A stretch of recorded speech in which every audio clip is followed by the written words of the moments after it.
We have a fairly intense week. In advance of the program, you'll have readings for each of the sessions where we cover some of the foundational concepts. In class, we have time to discuss and debate many of the key issues related to measurement. We use a variety of learning techniques, including small group discussions, case studies, and workshops.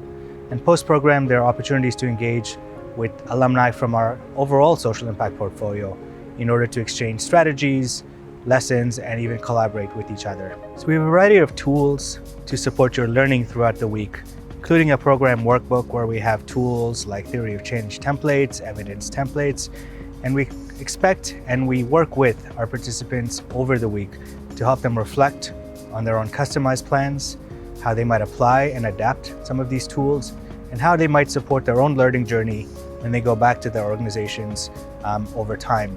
Part of what we provide, I think, is a structured learning experience, as well as a set of tools that can be customized regardless of where your starting point is in your impact measurement journey.